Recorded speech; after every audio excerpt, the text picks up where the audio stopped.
Vou estar falando um pouco aqui sobre veias e artérias do corpo, as estruturas principais. Então vamos primeiro falar sobre a parte de artéria partindo do coração. Então, a primeira artéria que a gente tem é a artéria aorta, né? A artéria aorta ela tem a parte ascendente, tem o arco e tem a porção descendente da aorta. Então do arco da aorta partem três artérias principais. A artéria, essa aqui, ó, que é a artéria troncobraquiocefálica, a artéria carótida comum esquerda e a artéria subclávia esquerda. Essa artéria subclávia esquerda, ela vem e vai em direção ao membro superior esquerdo. A artéria carótida comum esquerda sobe o pescoço no lado esquerdo e vai para a região de cabeça. Essa artéria troncobraquiocefálica, ela dá origem a outras duas artérias. A artéria carótida comum direita, tá? E a artéria subclávia direita. Note que a artéria carótida comum esquerda e subclávia esquerda, elas partem direto do arco da aorta. A carótida comum direita e subclávia direita, elas têm a origem, ou seja, têm o seu início por meio, né, da artéria troncobraquiocefálica. Aí eu tenho aqui, ó, vou falar sobre a estrutura arterial de membro superior. Vou usar o membro superior direito, mas o que eu falar aqui se repete no lado esquerdo. Então eu tenho aqui, ó, a artéria subclávia até a região axilar. Quando chega na região axilar, eu chamo ela de artéria axilar. Passou da região axilar, essa mesma artéria, né, que adveio lá da artéria troncobraquiocefálica, ou seja, que era anteriormente chamada de artéria subclávia, ela será chamada de artéria braquial. Lembrando que essa artéria braquial, ela passa na face medial, né, do braço. Ela não passa anteriormente. Essa artéria braquial, né, quando ela chega na região de fossa cubital, ela se divide formando duas artérias, a artéria radial e a artéria ulnar. Lembrando que você também vai ter a artéria interóssea, você vai ter os arcos, por exemplo, o arco palmar, mas no caso a gente não vai entrar nesse detalhe. Então, eu parto do arco da aorta com a artéria troncobraquiocefálica, a artéria carótida comum e a artéria subclávia. E essa artéria troncobraquiocefálica vai formar a carótida comum direita e subclávia direita. Essa subclávia direita dá origem à artéria axilar, artéria braquial, artéria radial e ulnar. Então, quando eu desço aqui pela aorta descendente, essa aorta descendente ela passa para a região torácica e vem para a região abdominal. Tranquilo? Se você observar, nós temos aqui, ó, a artéria hepática, a artéria esplênica, a artéria renal direita e esquerda. Quando eu chego mais ou menos a nível de umbigo, né, a gente tem uma divisão dessa artéria aorta descendente. Essa artéria aorta descendente, ela forma duas artérias, as artérias ilíacas comuns. Nessa parte toda aqui, gente, tanto as artérias e veias, elas terão o mesmo nome. Então eu vou ter aqui, ó, artéria, né, e veia ilíaca comum direita e as esquerdas. Então, aqui nessa região, que é mais ou menos no ponto de passagem do ureter, que advém do sistema urinário, eu tenho uma divisão. As artérias e veias ilíacas comuns, elas vão se dividir novamente.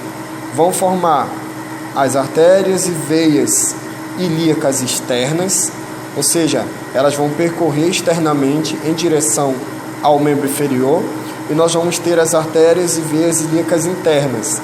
Essas artérias e veias ilíacas internas, elas vão adentrar a pelve e a região glútea. Essa parte das artérias e veias ilíacas externas, quando elas passarem pelo ligamento inguinal, elas deixam de ser chamadas de artérias e veias ilíacas externas e são chamadas de veias e artérias femorais, tá? Mesma coisa do outro lado. A exemplo do que a gente fez na parte superior, aqui na região de membro inferior, também vou falar do lado direito, né, do membro inferior direito, mas o que eu falar aqui no direito também vai acontecer no esquerdo. Então nós vamos falar primeiro da parte arterial, que é o que nós estamos falando agora. Então nós vamos ter a artéria femoral, tá, como uma artéria principal. Na região dos músculos adutores existe um forame no terço final da coxa, né? O que acontece? Quando essa artéria femoral ela passa por esse forame dos músculos adutores, então aqui a gente tem uma face posterior de membro inferior, tá? Quando ela passa pelo forame dos adutores, ela deixa de ser uma artéria anterior e se torna uma artéria posterior. Então, a artéria femoral deixará de ser chamada de artéria femoral e ela receberá o nome de artéria poplítea, tá? Continuando aqui, nós teremos uma artéria posterior chamada de artéria tibial posterior. Essa artéria tibial posterior, ela formará dois ramos. Um que vai correr na face posterior da fíbula e será chamado de artéria fibular, e um que irá se projetar anteriormente e será chamado de artéria tibial anterior. Então aqui nessa peça nós conseguimos ver a artéria femoral, a artéria poplítea, a artéria tibial posterior e a artéria tibial anterior. O coração ele recebe o sangue desoxigenado na sua região de átrio direito por meio de duas veias, veia cava superior e veia cava inferior. Então agora a gente vai falar um pouco sobre a formação dessas duas veias. Então, do membro superior, tanto do direito quanto do esquerdo, nós vamos ter aqui duas estruturas venosas principais. A primeira, veia cefálica, e a segunda chamada de veia basílica, tá? Na região de fossa cubital nós teremos uma veia também importante, que é chamada de veia intermédia do cotovelo. Então, essas veias elas acabarão formando a veia subclávia. Então nós temos uma artéria e uma veia subclávia, tanto no lado direito quanto no lado esquerdo, tá?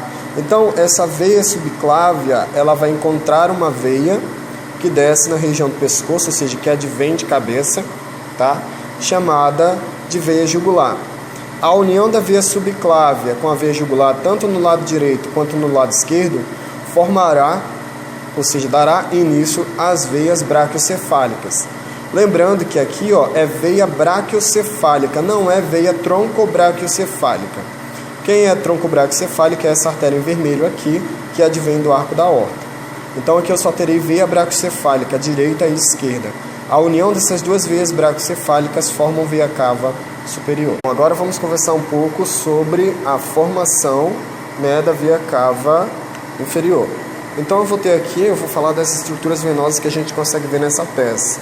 Lembrando que você também vai ter uma veia poplítea, nós vamos ter veia tibial, veia fibular, mas a gente não consegue ver.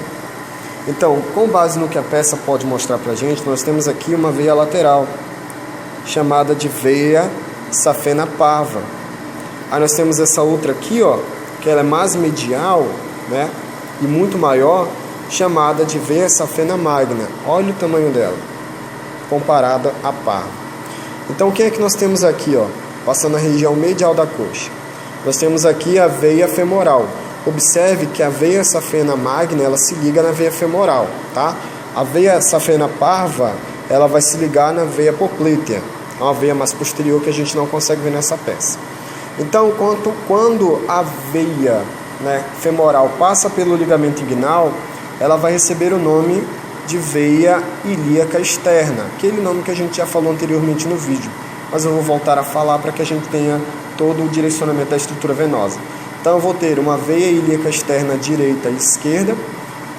Quando essa veia ilíaca externa encontrar a veia ilíaca interna, eu vou ter a formação das veias ilíacas comuns, direita e esquerda. A união da veia ilíaca comum direita com a esquerda forma veia cava inferior.